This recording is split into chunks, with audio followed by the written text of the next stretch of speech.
Welcome to Amazon Legends, where we have real stories about making it big on Amazon. Our guests are CEOs of large companies and entrepreneurs who became power sellers, also providers specializing in helping sellers, aggregators that acquire sellers, and former Amazonians will give us an insight from behind the scenes. Here is your host, Nick Urison. Welcome to another episode of Amazon Legends. My next guest today has been in the influencer marketing when the phrase of influencer marketing was not even invented yet. So the first company ever that syndicated user-generated content, as they call UGC today, is something that he's been the architect of. And today he's the co-founder of Gen Video, which is an influencer marketing company. And when he's not working, he loves running and reading and traveling. So with that, everybody, meet my guest, Bill Hildebolt. Welcome to the show, Bill. Thanks, Nick. It is a pleasure to be here. Super excited. Oh, it's a great to have you here. Now, you and I had a quick chuckle before we started recording. So today we're recording this episode on Amazon Prime Day. So I want to tell every listener and viewer that the fact that Bill is here recording, who is a provider in the Amazon space, he has plenty of time on his hands on Prime Day to be recording an episode, is the testimony to how well run his business is. And that's what everybody should aspire to, right, Bill? Absolutely. You know, it's all about the clients making money. We're just at this point, all the work is done. The foundation's been laid, and it's going to be a great day. I've personally got a few things I got to shop for, but that can hold off till tonight. Yeah, and these Prime Days, you know, they created this Christmas in the middle of summer. It's just, talk about Valentine's Day being a commercial gimmick. They call it Prime Day, but lasts the whole week. So what we're going to talk about today is extremely important for every Amazon seller. And we're going to get into every aspect of it so that by the time you finish listening to this episode, everybody, you're going to know exactly how to make use of this most important thing that will help you convert. And that's the use of videos. So you're going to be hearing straight from the authority who created the influencer marketing concept, who syndicated user-generated content that is essential today for the authenticity of reviews and conversions. So tell us, Bill, what does it take to use video effectively on Amazon? Well, I think the thing that maybe people don't understand about Amazon, because this has been the piece of it that's been kind of creeping along, is the number of places that you can now use video on Amazon. Obviously, there's video in the hero area, which we should talk about. That's super critical. There is video available in the enhanced content. And of course, now 3P sellers have access to even do premium A+ content, right? So there's multiple video opportunities there.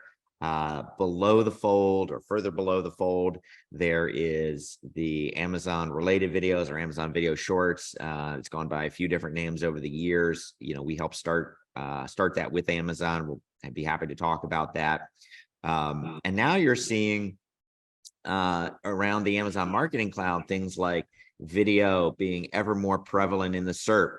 You're seeing display ads, even on the PDP with video embedded, looking to take people away from your PDP. You're seeing video in Inspire.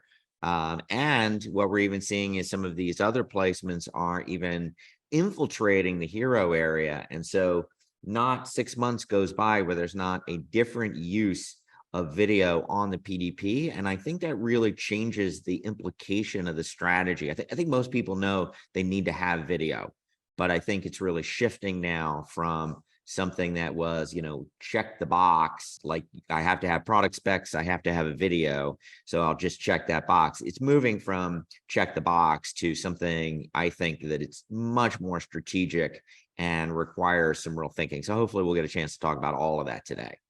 Great, great. So this is a great outline. So everybody, you're gonna listen to this and you're gonna learn the following. First of all, where are the areas to put your video? But most important, what should these videos be about? Frankly, I'm dying to learn from Bill some ideas that I can walk away with. Okay, of course, we all know video is important. We need to have video, but what video of what? Do you want to have an unboxing video? How long should it be? And what should it lead to? And is it a promotional video? What kind of production should be made for such videos? Is it something you can create yourself? How long should each one be? And for example, anything that you put in A+, is it the same that you can put in the main area? So these are all things that ultimately will lead to conversion. So that's what we're going to talk about. And Bill just went through several. So hero, image area, A+, below the fold, display ads, and everything else that kind of lurks around, either to bring shoppers to your listing or take shoppers away from your listing. So we're going to cover it all.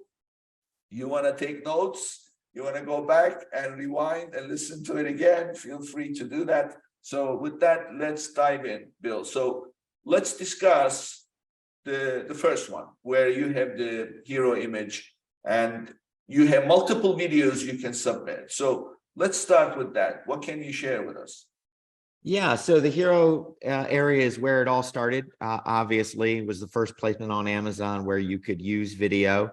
We all know the importance of the hero area. One statistic that was shared with us sort of anecdotally with Amazon years ago was that 90% of first-time visitors to a product page were looking at everything in the image carousel, including the video, right? So this content can't be overstated in terms of its importance. And so to me, what that hero area video does, it's setting the table and it is telling the story before people scroll down, before they start reading the detailed specs, before they start reading the reviews. The video itself is the ultimate opportunity to tell your complete story in a very human, detailed kind of way. Because again, you think about what people are going to do when they're going to scroll down and they're going to read the reviews, right? That's where they're looking to make an emotional connection. They're moving out of the intellectual piece around the price and the product specs. They're moving into emotion. Video is obviously an incredibly emotional experience. A picture's worth 1,000 words. A video is worth 1,000,000 words, right? We are taking all sorts of subconscious clues from a video. So the opportunity to present to a consumer a story, which is what a video is, in the hero area, is a huge opportunity. And so there are a couple of things that we think are really, really important in doing that. First of all, everyone thinks, okay, I'm in this short attention span period, and so I want to keep my videos up in that hero area short and punchy. Wrong. You want to get people are opting in to watch that video. It doesn't autoplay. It's not interruptive. It's not bothering anyone. They're choosing to invite you into a conversation effectively with you at that point.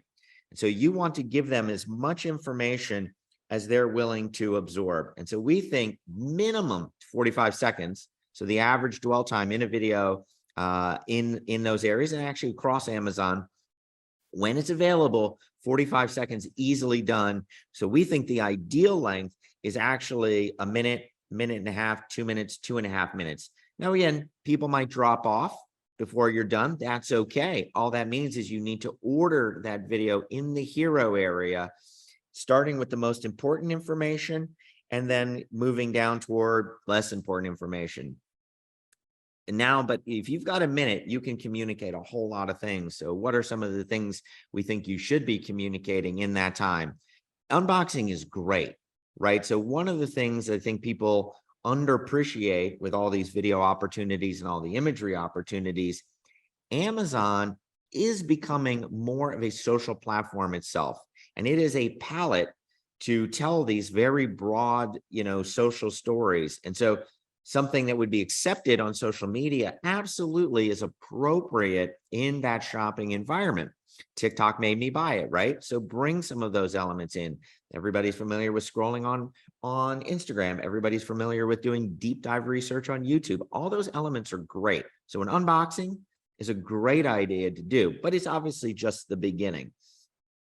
You definitely want to demonstrate your product, everything that you're trying to bring out that is a key selling point, or addressing anything that may be a purchase inhibitor, right? That people don't really understand how it works, or they're nervous about this. If you know those things, get those things into the video in that hero area and take the time that you need to tell that story. The final thing that, that we definitely are enthusiasts about for that hero area video, and that we've seen work very well over the years, is bringing in that consumer authenticity. And so for us, for Gen Video, that's about using influencers who not only bring all of the authenticity of another user, which is, again, has the highest credibility with shoppers, but they also bring the production value, right? And so you are in the hero area. The consumer who clicks the video in the hero area understands they're hearing from the manufacturer. And so they have an expectation around production quality. They want it to be high. They anticipate it to be high. And so the only risk with UGC, and UGC I define as, sort of an everyday consumer that maybe isn't, that doesn't have a social following. You just want to make sure that their production quality is going to be high enough that you're not disappointing consumers. You're not underselling your brand by having something that's too raw and maybe doesn't feel as comprehensive. So those are some tricky balances, but those are all the different levers I think about when we think about hero content. It's longer, it's high production quality, and it addresses the entire scope of the story you want to tell. And again, every second that someone's spending with your hero area video is time that they're investing with you, and they're being convinced of your case before they start scrolling down the page and are distracted by all these other influences, that may or may not be telling the story you want to tell. This is your moment. Seize the day.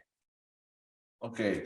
You said so many things that are so important, and I want to turn this into a little bit of a story myself in terms of telling the story of using videos, how it should be approached. So I wasn't born in this country. I'm an immigrant. So now I live here. I'm a US citizen. So I'm part of the system.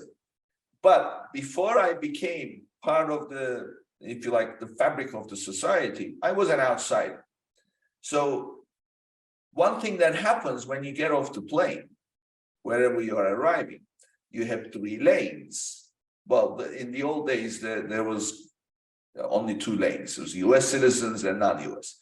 But now they have different lanes for permanent residents and otherwise. So, but either way, as a non-US citizen, you are subject to long lines of waiting because there's a lot more non-US citizens coming into the country. Now, those of you listening, you may be thinking, what the hell is this guy talking about? There is a point to my story. So you get into the line, waiting. Of course, you're nervous, you're going to be asked questions, you're arriving in America, there's a perception of America, blah, blah, everybody watches all the cops, the movies, the killing and all that stuff, the authority. Of course, uniforms here are very flashy, and of course, those, immigration officers are fairly authoritative in their, how they behave, and you're waiting in the line, usually a long flight, you're tired, so on and so forth. But you know what happens when you're waiting? You have monitors. And in those monitors, there is a video playing in a loop. And it has sound. and you start watching the video. You have no choice. You're waiting in the line. It's a captive audience, right? You're watching the video. Guess what the video is about? It's not about instructions. It's not about the questions you're going to be asked.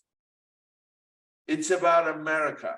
It's the different scenes, different scenery, the oceans, the valleys, the cowboys and the mountains, and different families, diverse American family unit from all over the place. And there is a powerful music in the background. People are smiling.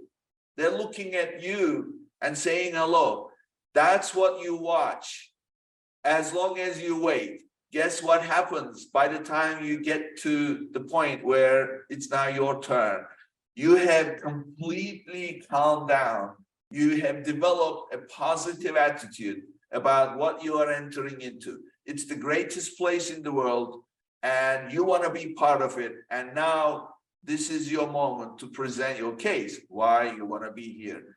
Now, that is the power of the video. To me, that is the power of the video. So that's why I say telling your story is not about features and benefits. It's not about instructions. It's about inspiring people about your product, why they should be using. So tell me what you think. I totally agree. I couldn't have said it better myself. I think that is a great anecdote. Video is all about aspiration, and that is why one of the things that that we pursued. We had this vision early on that users telling the story would be really important because it creates that bond, right?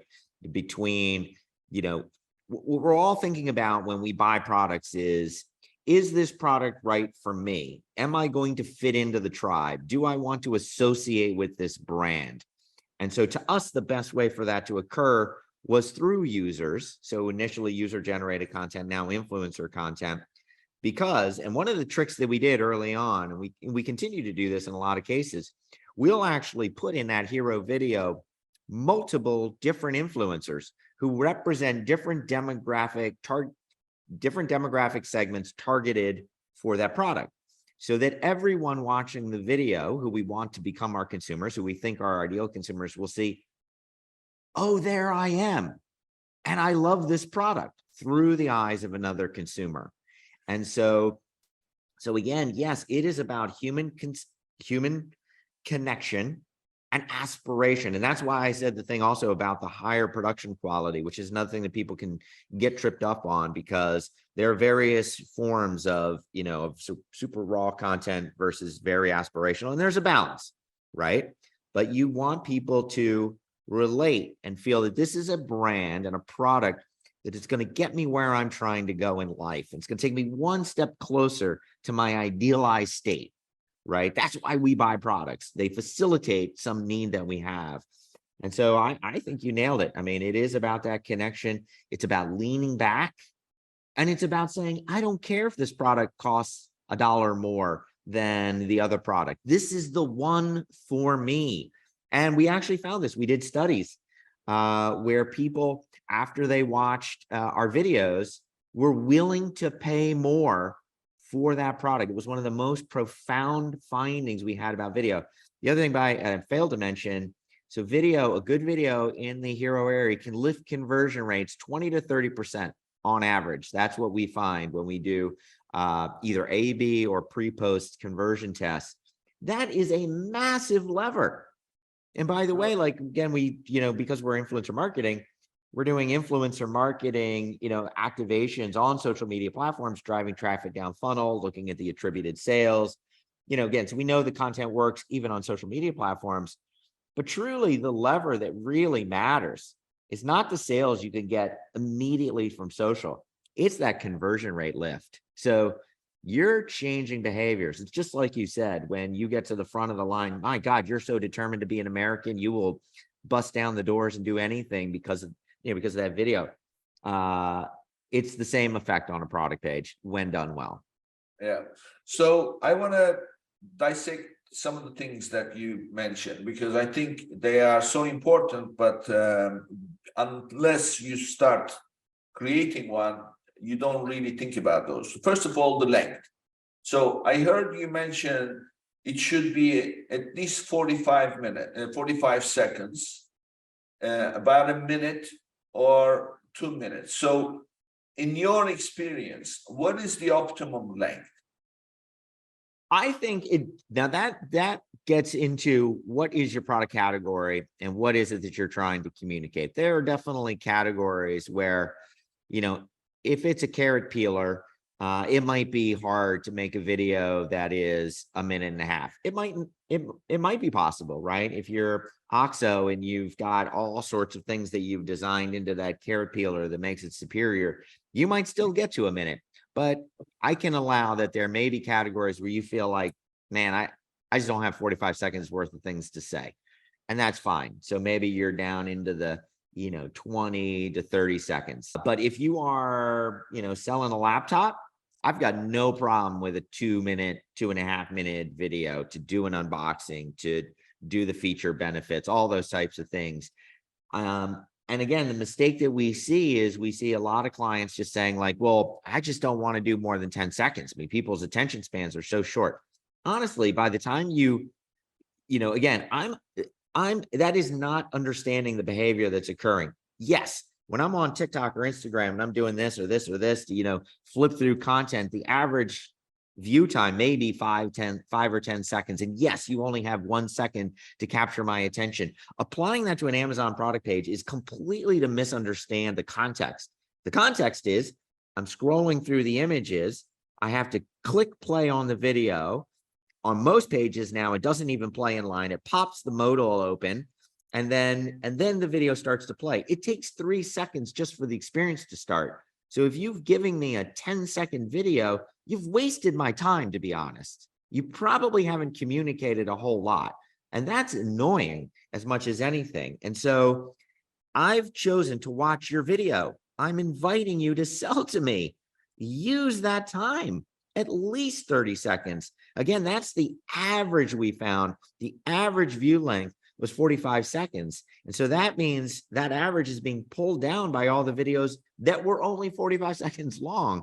What we found is, down in the related videos, we've posted videos 15 minutes in some cases, and we get people to watch for 4, 5, 6 minutes. So again, just don't sell yourself short. Be true to your product. And again, use the people around you to tell you if, oh my God, this thing is just so boring. You're so self-involved. You've gone way too long. We just find the instinct is to be way shorter than it needs to be. So I'd say shoot for a minimum of 30 seconds. And if you've got things to say of value that go a minute and a half, you're doing, don't worry about that. That's great. Great. So the next thing that I want to address is the production quality. So would you recommend somebody just pick up the user-generated content and then post that as video versus another way to deal with it? Yeah. So this is what we're seeing. We're seeing a lot of, particularly in the smaller sellers, 3P sellers, trying to be very cost efficient with their video. And so doing a lot of things, in a lot of cases, just finding through various sites, people that will, in exchange for a sample of a product, create a video, maybe even for free or maybe for $25 or $50 at the most, create a video and then using that, in the hero area as your main video. That's the part that I call the sort of the check the box strategy. And I'm not saying it's not effective. It's obviously very cost effective. So any benefit that you're getting out of it, is great. It's pure upside and gravy.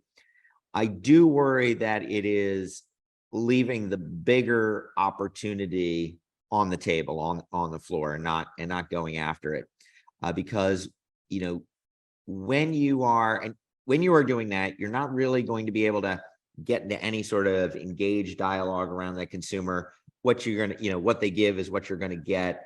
You're not really going to get somebody who is investing a lot in their equipment or, is taking a ton of pride in the production quality. So it's going to be pretty raw. And again, there are places for that, down in the related videos, right? There are a lot of UGC or sort of semi-influencers creating content in that related videos area. Obviously, people are even creating videos and attaching to them to their reviews. All of that, that sort of very raw UGC, that's in context. Again, in the hero area, the consumer is expecting to hear from you. So a single kind of one-off video clearly created by, one person and sort of, that it's with pretty low production quality.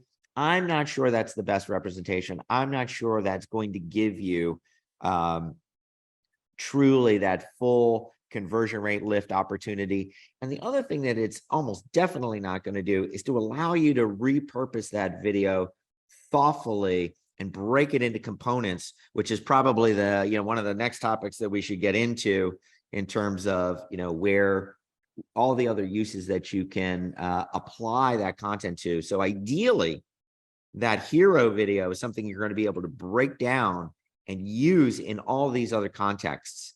And so if you're just getting a very raw, off the shelf UGC, shot on their phone in one take, you're probably not going to be able to use that video in all those other use cases.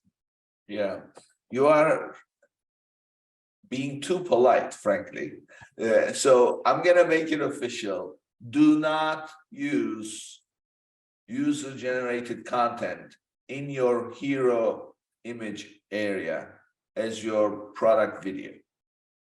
And I'm going to even go a step further and say, make sure you have a professionally produced promotional video as your first video for people to watch, because that's where you're going to make an emotional connection. The other thing that this is important is this is the first time that the user or the shopper, potential buyer of your product, is being introduced to your product. And if your production quality is poor and the story is not being told the right way, what kind of an impression do you think you're making on that shopper? So they're not going to really care much for it, and they'll just watch a little bit and then move on. My question to my clients is this: imagine that you've been given a 30-second spot in Super Bowl to run a commercial.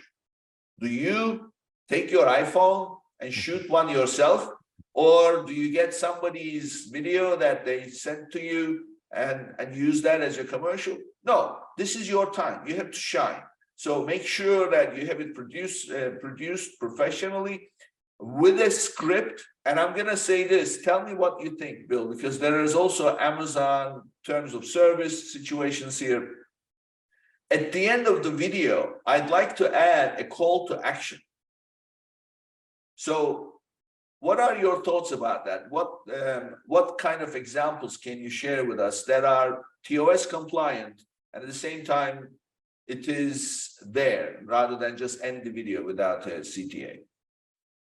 Well, I think I love what you said. I totally agree with you. Again, for me to say some of that could come off potentially as self-interested, but absolutely that's where the data leads us as well. And so, by the way, I'm stealing the quote about you've been given a spot in the Super Bowl, are you going to shoot it on your iPhone? Because that's what it is. You got people at the bottom of the purchase funnel. They're like primed to hit the buy button. And this is this is the part where you push them into the end zone, to continue the football analogy, and you fumble the ball. And so I totally love that. I think adding a CTA, at the end, I think it's a great idea, basically asking for the order in a very consumer friendly way. Maybe again, they're on the product page, they're ready to buy. So you don't need to send them anywhere else. And of course, you can't send them anywhere else. That is one thing that will get your Amazon video rejected, is if there is a link or a suggestion to even visit any other site. But you don't want them to do that. You want them to click the buy button in that moment. And so something along the lines of, we're excited to welcome you into our, into our brand family, something like that, or a promise to deliver great customer service at the end of the video is a great idea. I mean, one thing I can tell you that's been very effective and that we've done, from time to time over the years with our clients, part of the messaging could be, talking to them about that shopping experience. So we've done videos where 30 to 40% of the video is about, why don't you consider subscribe and save for this product? Or, here's what your shipping experience is going to be with this product because of the nature of the product. So all those kinds of things can be wrapped into the messaging. And so I absolutely love that sort of call to action idea. And, what is it that you're looking to them to do beyond hit the buy button, and the relationship that you plan to have with them moving forward, I think is a spectacular idea. I have something important for all my listeners. Sellers lose money on lost or damaged inventory with Amazon, which can add up to a lot over a year. Did you know that there is a way to claim all your losses? Getida is the global leader in Amazon FBA auditing and reimbursements for Amazon FBA sellers worldwide. They deliver results with no upfront costs. They get paid only when you get paid. Visit www.getida.com/legends to learn more and sign up. And thanks to our friends at Getida, your first $400 in reimbursements will be free. That's www.getida.com/legends. And that's www.getida.com/legends. Can I share with you one of my favorite CTAs? Please. So what I do is, and by the way, anybody listening, feel free to use it. I love it when I see my suggestions being used. So we basically bring the video to a close with nice music in the background, and the product picture appears with the company name, and then presents itself as the solution. And then underneath it says, "Got yours yet?" ? I love it. So, I love it. So it's like a rising sun. The product appears. Of course, you've told a great story with an inspiring music, and you showed different cases of people using it in different environments, and the music is running, really getting them all hyped up. And then finally it comes to a close, and the product appears and says, "Buy so and so, whatever your brand," and underneath, "Got yours yet?" ? Yeah, I love it. I mean, you're clearly tapping directly into that emotional conduit, which is the entire point of the video, is to create that desire to stop shopping and buy it now. And so that is the perfect hook. It's not a hard sell. It's like, I know you want it. You can, it's okay. Go ahead, hit the button. It's perfect. For the listeners' benefit, I want to say something. We submitted different versions of the video to Amazon. As you know, they have to be approved, and it's usually AI based, so I don't think that anybody's looking at it. But they do not like offers. They do not like offers. Like, you cannot say available so in such and such place. They do not like limited time only kind of stuff. They do not like promotional time-sensitive messages in the video. So if you ever put anything like that, they will reject it. So the video won't be approved. And don't try to appeal, just create another version of it and resubmit. And but I can tell you with confidence, "Got yours yet?" CTA right at the end, it flies through the approval process as well. So something that is important. I mean, some of the Amazon rules that can get content rejected, there's a number of them. I don't think we want to bore the listeners by trying to run through them on this call. Some are, some are a little bit crazy in my mind and arcane. The one you mentioned about limited time offers, that's one that I agree with Amazon, because why are you doing that? You're creating potentially confusion. There's other ways to communicate offers. And again, the point here is that one of the most powerful things about a video is it makes people less price sensitive. So don't dwell on that in your video. You're trying to create desire and emotional connection. And you also want this piece of content, which again, I encourage you to invest the appropriate amount of money to get that full benefit of a 20%, conversion rate lift. What's that worth to you? It's probably worth more than $50. And the other way you can amortize it is over time, right? Over what time periods? If you can make a video that will last for 2 years on that product page, that's going to be incredibly impactful. And so again, to have any kind of information in there that would be, that would cause you to need to pull it down in a shorter time frame is to me selling yourself short. So that's actually one where I agree with Amazon. But yeah, no, I love all your examples, Nick. They're spot on. We're absolutely singing from the same choir book. Great. So you mentioned repurposing. So let's now touch up on the other points. So what is the best way to repurpose some of these videos that you get professionally produced? So you mentioned the A+ and below the fold. So walk us through the rest of it and share with us again the best practices, the length and the context of it. So what should it be about? Yeah. So when I think about A+ content, and again, there may be different philosophies on how you approach that area and what you're trying to accomplish there.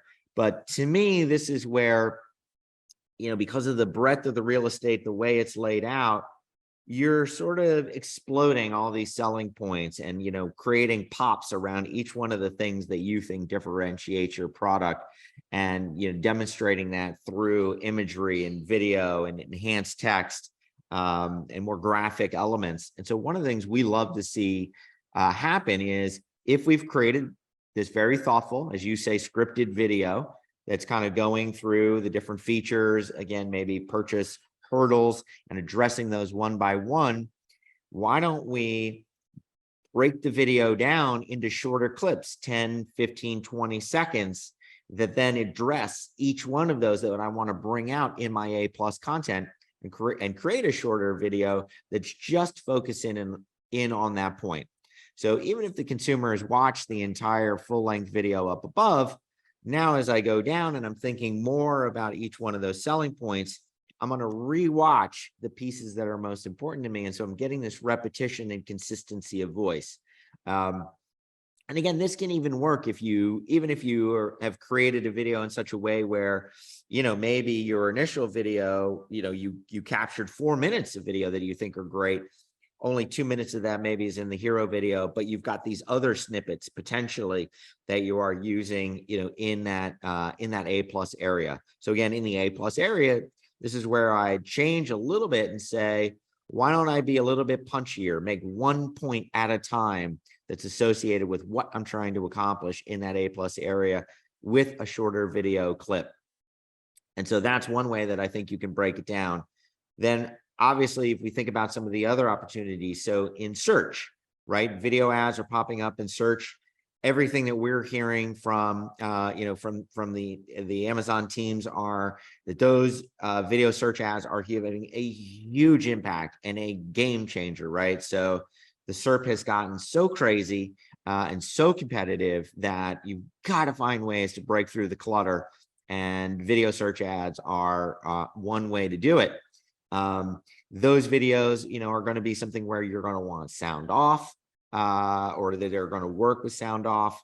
They're going to be the highest production quality elements. They are going to be the things that sort of catch the eye. Although that if you control, the video results on a page, you're going to catch the eye just naturally, but you definitely want to have lots of movement there, probably something beyond just a talking head. And so again, capture some of those elements, use them on your search results page. And then, you can even think about things like Amazon Inspire now. And so, one of the things you want to do, particularly if you're working with a professional production company, as you said, or even an influencer, right, You want to get some horizontal content. You also want to get some vertical content. So now I can repurpose, or I can take that vertical content, which may be very repetitive. I think it's okay to be very repetitive content wise, but I can use that in Amazon Inspire. And I think, again, Amazon Inspire is where people are scrolling. So we could even think of that as an almost even more extreme version of what you're going to do with a search ad, where I want to capture attention in the first 1 to 2 seconds with something that is very visual. Probably in that case, though, hopefully including a face, because that's what stops us on Instagram and TikTok, is a face doing something really interesting. So again, you've got these different elements that you want to be able to mix and match into these different environments and serve different, and serve these very different purposes. And I didn't touch on related videos there, but because I do think that's a little bit different, but maybe we can come back to that. But I do want to stop and see if you want to dig into any of the things we talked about. Yeah, definitely. So first of all, I want to just, for the listeners' benefit, in order to use video in your A+ content, that needs to be premium A+. So that means that your account needs to qualify for having access to premium A+ content. And that is possible if you have a brand story and you have 15 approved regular A+ content. If you do that, there is a little bit of a common misunderstanding there. You don't need 15 different products. What you need is 15 approved standard A+ content. So as long as you do that, you can apply to have access to premium A+, then they'll give it to you. Once you have access to premium A+, now you can incorporate videos into it. So that's one thing I wanted to clarify. As far as in using video in search results, that is part of the sponsored brand ads. So sponsored brand ads are different than sponsored products.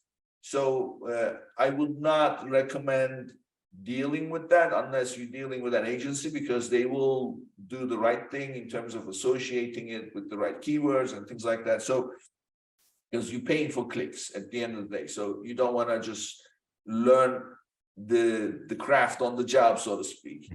It will be the most expensive lesson that you will pay for. But having said that, I totally agree. It has to be professionally produced ad. Again, it's the same kind of commercial, Super Bowl commercial approach, where this is an ad. You want people to click and go to your product detail page and make the purchase. And everything is important there. The length of it is something I did not hear. How long do you think that display ad should be in the sponsored brands? I think that in that case, you do want to be in the 12 to 15 second range. Again, I'd still probably, you can obviously get away with 5 or 10 seconds. I'd still bump it up a little bit, because I do think there's people, once they see those, they're dwelling. And, again, what we do know about behavior is every second of attention that you get from someone is going to bias them toward your product. And so, again, nothing captures attention. Literally, from the time that we were, cavemen, we're attracted to motion. This is built into our DNA to recognize motion and follow it, whether it's our next meal or whether it's something trying to turn us into their next meal. Motion is incredibly impactful. So using motion to capture people and to focus their attention in on you is critical. And the longer you can do that, the greater chance of success you have. So again, my bias is that you take it out a little bit longer just to see if you can hold that attention through your video. And by the way, I do want to clarify one thing. I totally agree with you. You're using this word professional, and I agree with that word. Certainly in the sense of high production quality is what you're looking for. Thoughtful, thought out, graphics, deliberate, no time wasted. That used to mean basically creating a Super Bowl ad, right? It was zero or $300,000 was the price of entry. That's no longer true, right? So you can get incredibly cost efficient content produced by production companies because production companies have brought their rate card down. And again, there is a very smooth continuum through influencers. So influencers today can create content that 5-10 years ago, literally, you would think it would take Wyden and Kennedy to create that piece of content. And so again, for us, we use influencers because we do feel that not only are they bringing indistinguishable production quality from a lot of truly professional production companies, but they are bringing not only the authenticity that consumers are looking for, but because they are influencers and because they understand products, right? Think about what is an influencer? An influencer is someone who innately loves a category, loves a product category, understands products almost intuitively, and is natural at communicating. They are influencers because they are natural at communicating why a product makes sense for consumers. So a lot of times they understand the product better than we as brand professionals do. And so that's why we've sort of like focused in on that influencer space as again, what we would call equivalent to professional production. But again, I agree with you. Push the production quality as high as you can, because again, think of who your competitors are. Your competitors are big national brands who are going to bring it for sure on the production quality side. And so you want to beat them on the authenticity side and on the side of, this sort of compelling connection. You want to win at the emotional connection. You want to win with Nick in the line, to go through passport control and be emotionally engaged. That's where everyone's opportunity is. Yeah. I mean, this is the emotional connection is what you're trying to do. Yep. It's not the product features and benefits and specs. That's gonna come next if you make that connection. Otherwise, it doesn't matter. So okay. So on the video ad, 15 seconds, actually I tested that with a few people, and you know what I found? You pretty much hold anybody up to 10 seconds.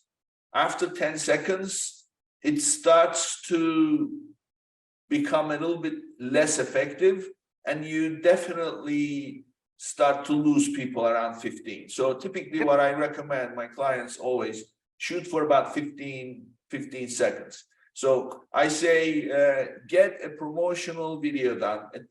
I usually say about 45 minutes, 30 to 45 second promotional video, which never really stays at 30. It usually pushes to about a minute mark, 45 seconds to a minute mark. And that goes in the hero area. And then we repurpose that, cut it down to about 15 seconds and use it in video ads. And between those two, they become instrumental in driving business to the listing through the ad, and then expanding the storytelling, so to speak, with the hero image area video. And then if they want to know more, then they can look at the pictures and then read the information. So the other thing that I want to talk about is, you mentioned Amazon Inspire, and then you referred to vertical and horizontal. Can you expand on those for those who are not familiar with the concept?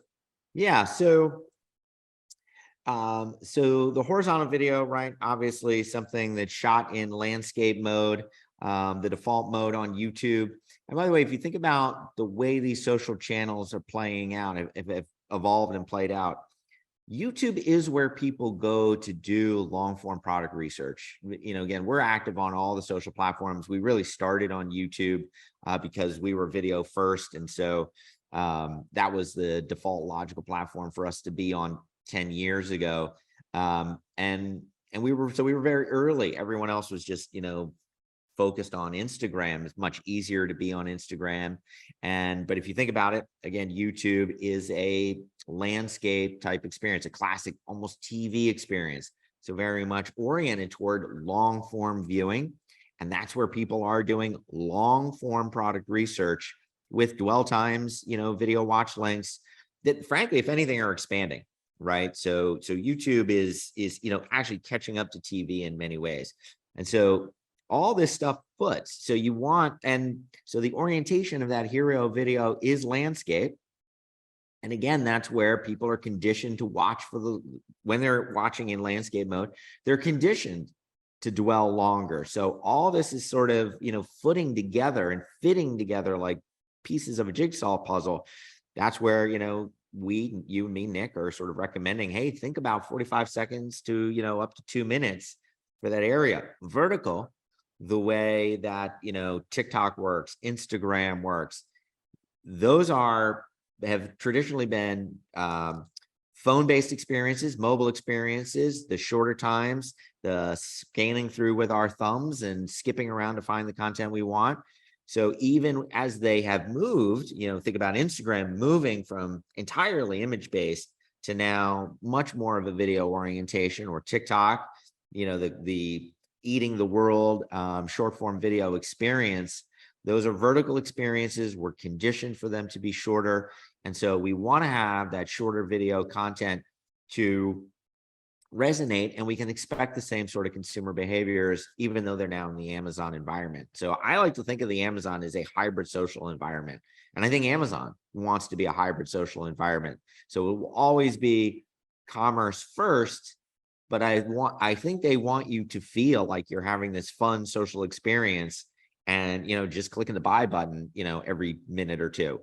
So again, I think, and you want to be native. I'm seeing more and more vertical videos in the hero area. I think it's a mistake. And, obviously anything that was initially shot in landscape, very difficult to repurpose into the vertical. So you do have to think about, and this is again, why to use an influencer or a professional production company versus raw UGC.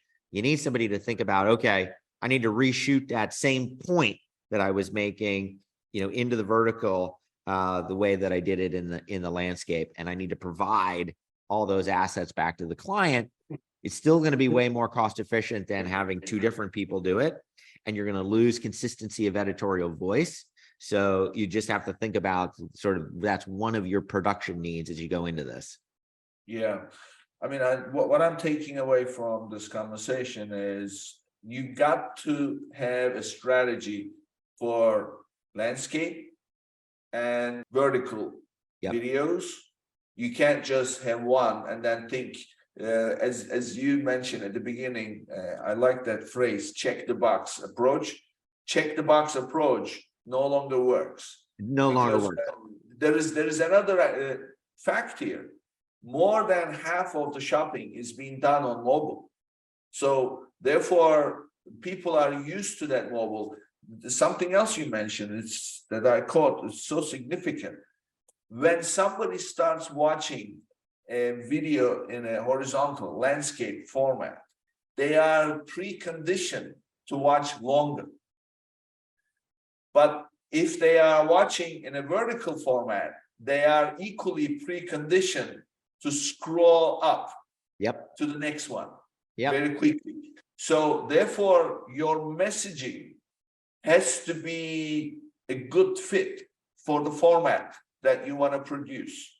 And if it's a matter of some of the features, do one video per feature in a vertical format so people can scroll through. And if you are telling a story, don't tell the story in a vertical format. People are not going to watch it too long, right? So it's so, it's amazing how everything becomes fragmented, and then you really have to focus on these individual pieces. Yes, I totally agree. I mean, many things in the world are getting easier. Some things are getting harder, and this is one of them. But the benefits, I think, are inarguably there. The other thing, by the way, we should mention, and again, just another sort of argument for influencers in a, you know, sort of a one-stop shopping experience. When you are working with influencers, you can expand that engagement with them to include posting on their social platforms. And so when they're posting on their social platforms, and again, it can be a similar, but probably, you know, somewhat either different edited or potentially completely different piece of content on their social channels. You're effectively bundling in now a media buy and a down funnel traffic driver. So you are again expanding the value you're going to get. And I'm telling you for a fact, there are cost efficiencies in doing it that way, because, you know, again, for an influencer, whenever they're doing sponsored content on their social channels, you know, they're not breaking out, well, here's the cost of me to produce this piece of content versus, you know, here's the cost for me to put it on my channel. For sure, if you don't ask them to publish on their channel, you can get a discount. And when you ask them for the rights to repurpose, you know, onto the PDP, they're going to ask, you know, for a premium. So again, it's not that they, you know, it's not perfectly efficient, but there are cost efficiencies and there are massive efficiencies in your time, you know, in the use of your time. So if in one sort of activation, you, the brand manager, are getting your social media done, you're getting content for your PDP, and, you know, all that's being bundled together. And again, you're getting editorial consistency in the voice that the consumer is going to experience in all these different touch points. That is massively efficient, you know, relative to, again, the fragmentation, because everybody's got to work with influencers, everybody has to do social media. So why aren't you tying those two things together with the content that's going to appear on your PDP? Yeah, exactly. I mean, there is a reason why Priceline had a huge contract with William Shatner to speak for Priceline. They didn't have different people. And there is a reason why Geico stuck with that little lizard for God knows how many years. These are important things. They represent you, and wherever the message is coming from has to resonate with the audience and things like that. So as an Amazon seller, you are no different. If you think about this, Priceline, Fortune 500 company, is doing the exact same thing that you have to do today. So you can't be saying, okay, different rules apply to me because I'm an Amazon seller and I'm small. No, the consumers observe things and perceive things in the same way. You have to appeal to it. And you know, if you want to be successful, you have to follow the rules. So, Bill, we can go on. I happen to love video. You know, I love producing videos. You know, I love storytelling in general. So videos do the job. So you and I can go on for hours. But obviously, we don't have time to do that. So what I want to do now is move on to my favorite part of the show. Very little time spent on you. And what I'm interested in is your life experiences, because clearly you've been doing what you're doing long enough. But tell us about Bill Hildebolt. Take us back to the beginning. Tell us, where did you grow up, and share with us some of your early experiences in life. Yeah, well, obviously love the question, and hopefully I won't ramble too much. But it's interesting. Both my parents grew up basically on farms or in farmland in Western Ohio. And so I ended up being born while my parents were in Columbus. My dad was finishing up his PhD at Ohio State. But to this day, you know, we continue to own farms in Western Ohio. And so sort of the DNA that I bring to the world is this, you know, is this sort of literally back to the soil, like providing and you know, and building something literally from the ground up. But educationally, so I grew up in New Jersey, North Carolina, always on the East Coast.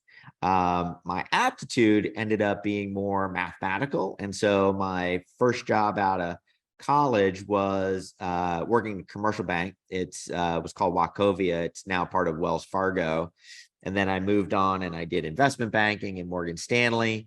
And then I continued down the finance path. and worked in venture capital for a few years. And so those stages, I was moving closer and closer to operations, right? As a commercial banker, making loans to businesses, then doing more raising equity and mergers and acquisitions, and then ultimately as a VC, as an investor. And so there's this sort of path back out of finance toward being an operator or an entrepreneur, and ultimately made the jump into startup land. And so it's interesting because I think of myself as an accidental entrepreneur, right? Like I had to go through the finance path to kind of get there. But as you say, I've been doing it for 20 years. I'm not myself particularly creative. Like there is a reason I'm not an influencer. This is about as close as I get to making videos, or anybody wants me to get to making videos. But I still love the math and how it all fits together. And so I was an economics major in undergrad, and this meeting of how math translates into the business is where I get really jazzed up. So when you're talking about conversion rate lifts and the benefit of down funnel traffic versus, the on-site passive lift, this is the part actually where I really geek out. And it's been a lot of fun. And now I'm moving into the later stages of my career. And so doing a lot of mentorship, with our team, and trying to do thought leadership like this to give back to the community. And I'm having a blast. I'm having the most fun I've ever had in my career. So it's been a great ride. So where do you think this interest in the numbers translating into some kind of a business benefit, where do you think that comes from? I think it's just simply like understanding. It's my version of understanding how the world is put together, right? And so that math inclination of I want everything to be quantifiable and I want everything to be concrete, yet at the same time, right? Like growing crops or building products, right? There's something that's very non-mathematical about that, right? There's something that you have to understand, the art of creation. And again, I'm not the guy necessarily to be the expert in that art of creation. And so I'm the guy who wants to be able to quantify it and understand the value and understand how to translate it down into some sort of, model, and for it to make sense. And so, for example, like one of the things, because I try as best I can to keep up, in the evolution of like economic theory. And what's happened in economics since I graduated is basically we've gone really deep into what's called behavioral economics, right? And so if anybody's like read the book Freakonomics, we used to have this theory when I was an undergrad, like the rational man. And we would say like, here's the way people should behave. So we're going to make all the economic models around the way people should behave. And then people don't behave that way. So the last 30 years has been grappling with the way people actually behave and trying to quantify that. And that's what I love. That's what I love, the messy reality and trying to figure out and rationalize it. And, so account for the messiness, but move us toward models of rationality. And that's an endlessly fascinating place to be. And by the way, it even then translates into my real life, into running. You mentioned at the beginning that I was a runner. Not only like have I worn, a GPS watch and I measure every run, down to it. And I take all the statistics that Garmin or Nike or whoever's app, I'm using will give me, but I have a spreadsheet that then further breaks down my performance and analyzes it based on my average heart rate and the length that I went and the pace that I went. And so I score. I've got all these metrics I've made up to analyze and rationalize the quality of this run versus that run. And so now I'm doing a lot of the same thing. And now I've got this thing, a Whoop, right? If your fans haven't seen this, you got to check out the Whoop. It measures every breath, every heartbeat throughout the day, and it quantifies all these different like biological things. It goes way beyond like the initial petty trackers and things like that. I just totally geek out on that because it's so messy and it doesn't make sense why today I'm performing, worse than yesterday.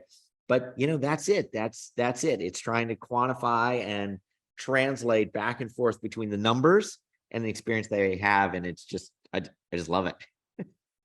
So what are you looking for by using these numbers and measuring everything? What is the search for?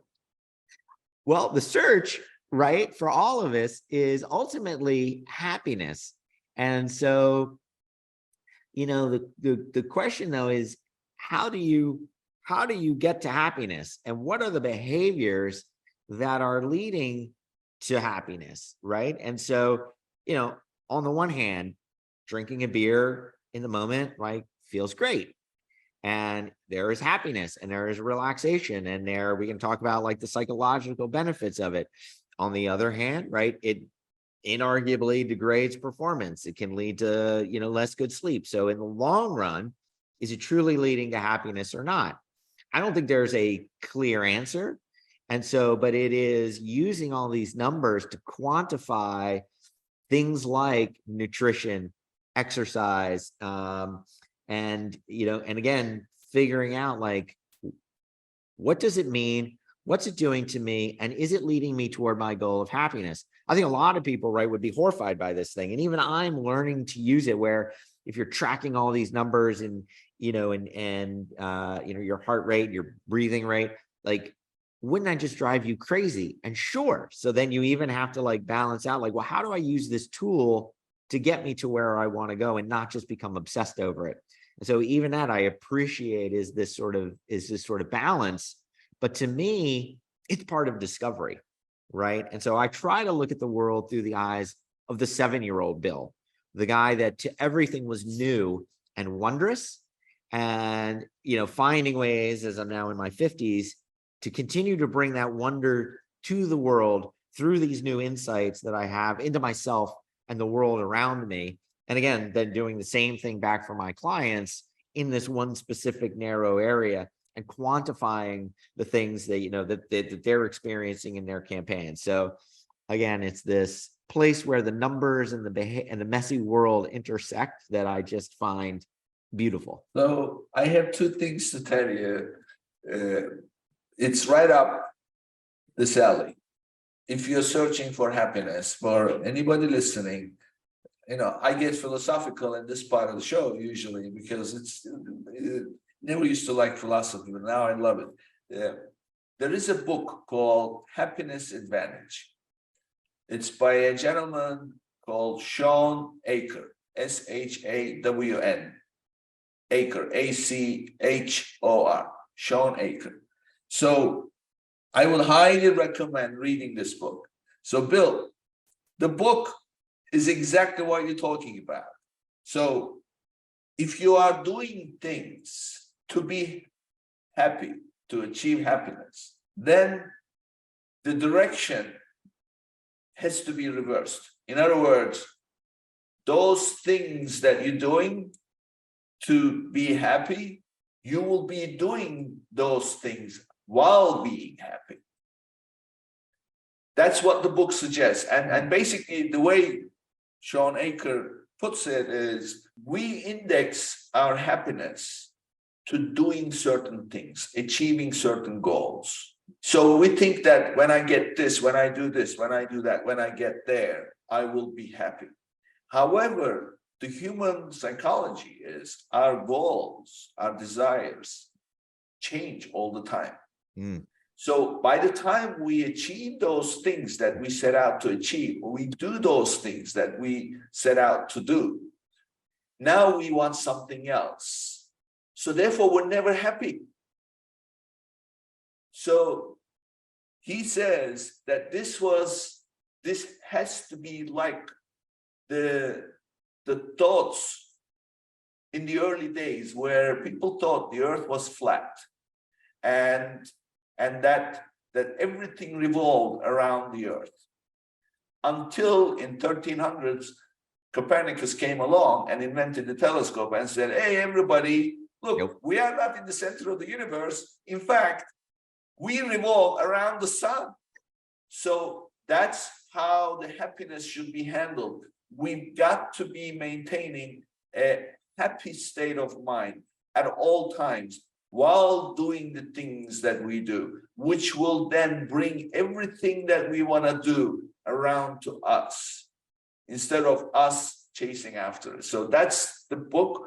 And therefore, he wrote this book for us to have some actionable tips in order to physiologically maintain that state of happiness, because it's a function of the neurochemicals that the brain releases, that we condition our brain to behave a certain way that gives us the happiness, which over time goes away because we condition to do certain things every day we're doing. So we don't want to be doing those things. We want to be behaving a certain way. And so he shares those tips about how you recondition your brain to put you in a happy state of mind. So that's what the book is about.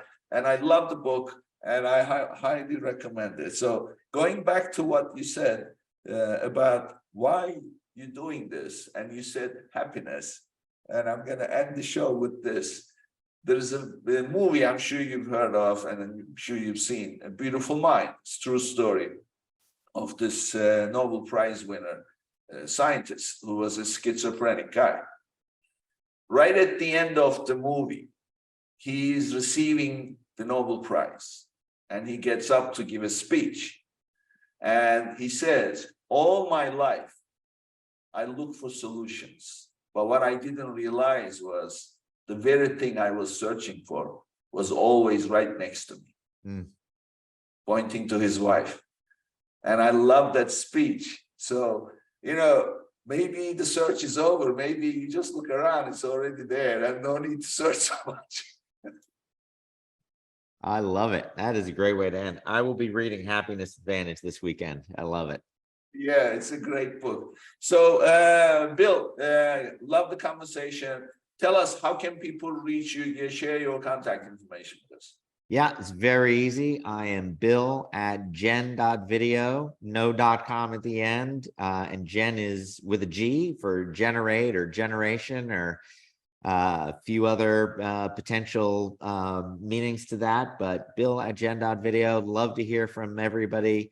Hope we get a chance to interact. And as I said, I'm dedicated to paying it forward. So it's not about like driving business for me. It's about helping people succeed on Amazon and find their happiness. Great. Thank you very much. It's a great conversation. And everybody reach out to Bill. He's a great guy, as you've heard, and he loves to share.